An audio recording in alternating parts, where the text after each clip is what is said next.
Retour sur les moments forts du MXGP de Turquie, la 18e manche du championnat du monde de motocross FIM. Première manche MX2 d'abord, avec le premier Fox Shot de la saison à mettre au crédit de la Honda HRC numéro 73 de Ferruccio Zanchi. Au deuxième virage, directement Simon Lagenfelder sur la gaz-gaz prend les commandes de la manche. On retrouvera Luca Konen numéro 96 sur le Husqvarna qui est second et Zanchi troisième. Très rapidement, Michael Arrup bien parti, qui chutera, qui emmènera avec lui Zanchi, Kyle Wolf, le leader du championnat, et également son coéquipier McLellan.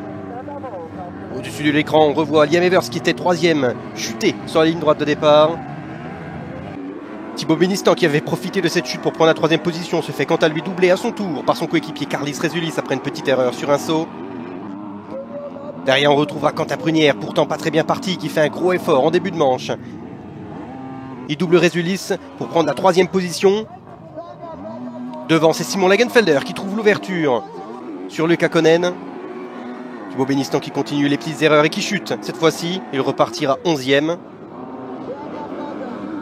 Liam Evers qui trouvera de nouveau la solution pour remonter. Il doublera d'abord Quentin Prunière qui était alors 4e. Prunière qui en tentant de suivre fera une petite erreur. Il repartira 7e.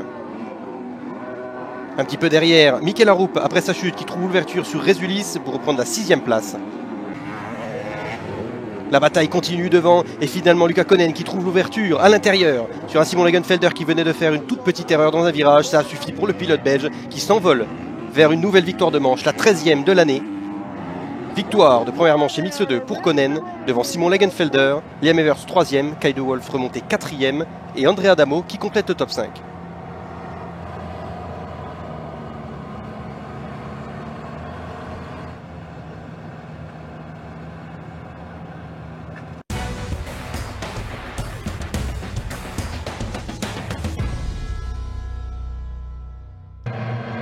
Départ de la seconde manche MX2 qui sera très intense avec cette fois-ci le vainqueur de la première manche, Luca Konen, qui signe le Fox Shot.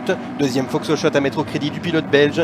Il s'envole devant Kyle Wolf, le leader du championnat, qui veut se rattraper de sa première manche loupée. Et Simon Lagenfelder qui part 3e devant Michael Arrup 4e et Rick Enzinga sur les Yamaha qui complète le top 5. Très rapidement, Quentin Prunière parti aux alentours de la 6e place qui fera son chemin dans le premier tour. Il sera très impressionnant, il passera même Luca Konen pour prendre la seconde position avant même d'avoir bouclé la fin du premier tour. Quentin Prunière qui tentera même à un moment d'attaquer Kyle Wolf. Finalement, Luca Konen qui reviendra sur le pilote français et le passera après quelques tours. Luca Konen qui part à la chasse de Kyle Wolf, actuel leader de la manche. Derrière, Quentin Prunière, après de longs efforts, qui cède petit à petit. C'est d'abord Michael Arrup à l'intérieur ici, qui trouvera l'ouverture pour la 3e position.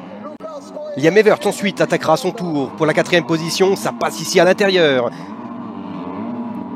Quentin Prunière qui tente de répliquer ici avec une action très agressive, ça ne passe pas pour le pilote français qui chutera et repartira hors du top 10. Pour la bataille de la 3e place, Simon Lagenfelder qui trouve l'ouverture sur Liam Evers en milieu de manche. Derrière, dans le dernier tour, Luca Konen qui attaque, qui est revenu sur un énorme rythme sur Kyle Wolf. Ici, dans la double trajectoire, ça passe.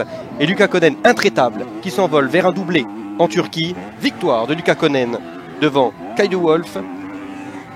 Michael Arrup qui sera 3e de la manche. Simon Lagenfelder 4e et Liam Evers qui complète le top 5. Avec les 50 points engrangés, Luca Konen qui signe sa 8e victoire de Grand Prix de carrière devant Kyle Wolf et Simon Lagenfelder qui complète le podium. Kyle Wolf reste en tête du championnat devant Luca Konen et Simon Lagenfelder. La pression se resserre néanmoins sur Kyle Wolf puisque 44 unités le séparent de son coéquipier Luca Konen et 120 points restent à distribuer dans le championnat 2024. FIM and CMS, Racing Director.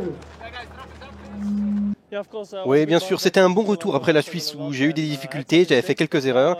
Et ici, j'ai fait deux manches assez similaires, sauf qu'en deuxième manche, je suis passé un petit peu plus tard. En première manche, j'ai vraiment suivi les traces de Simon, j'ai beaucoup appris. Et en seconde manche, j'étais derrière Kai, je me suis dit, bon allez, maintenant il faut vraiment y aller. J'ai fait un bon dépassement et ça s'est bien passé.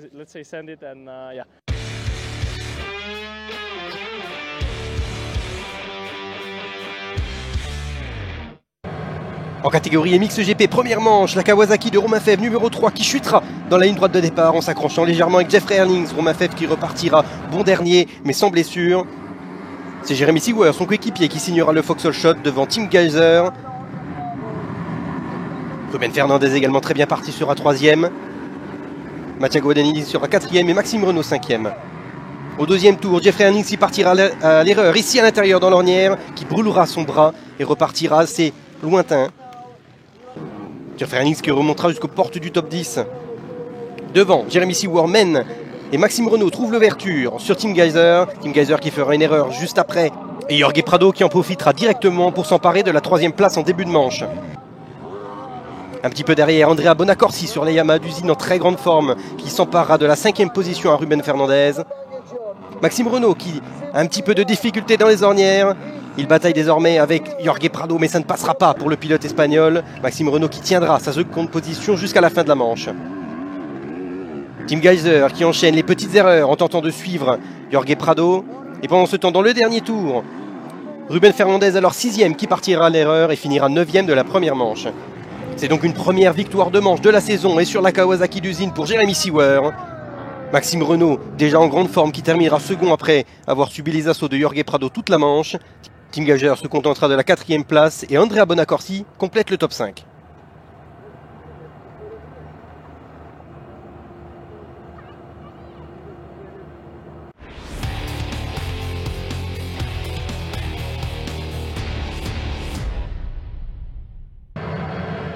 Et MixGP, deuxième manche, cette fois-ci c'est Jorge Prado qui signe un nouveau Vauxhall Shot, le 15e pour le pilote espagnol lors de la saison 2024.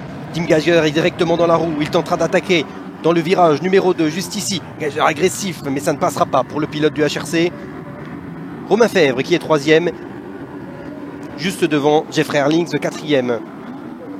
Bon départ également pour les Yamaha d'usine d'Andrea Bonacorsi. Jeffrey Herlings qui passera rapidement Romain Fèvre et qui sera 3e mais n'arrivera pas à suivre toute la manche le rythme des deux leaders. Tim Gajser qui attaque, met la pression sur Jorge Prado. À ce moment-là, il n'y a que 14 points de différence entre les deux hommes forts du championnat. Si Gajser passe, l'avantage pourrait grandir. Pendant ce temps, Jeremy Seewer qui double Forato pour assurer un podium de Grand Prix. Calvin Vlanderen qui rentre dans le top 5 de la manche en doublant Andrea Bonacorsi, Vlanderen qui a roulé dans la douleur après une chute le samedi aux essais. Jeremy Seewer qui trouve également l'ouverture sur Bonacorsi. Après un très mauvais départ lors de cette seconde manche, il est alors 6e. Devant Jorge Prado, aura été magistral, aura tenu aux attaques de Tim Gajser sur un circuit difficile. Il remporte la seconde manche chez MixGP devant Gajser, Jeffrey Herlings 3e, Romain Fèvre 4e et Glenn Godenoff signe un top 5 de manche. La bonne opération du week-end est à mettre au crédit de Prado qui reprend 5 points sur le Grand Prix devant Tim Gajser et Jeremy Seewer qui complète le podium.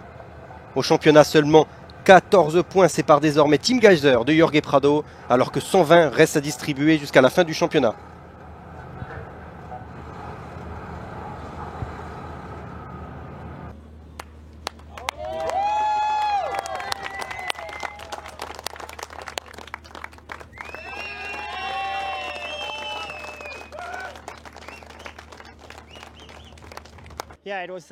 Oui, c'était vraiment une seconde manche parfaite. Même si j'ai fait une petite erreur, j'ai pu quand même, on va dire, conserver ma position de leader.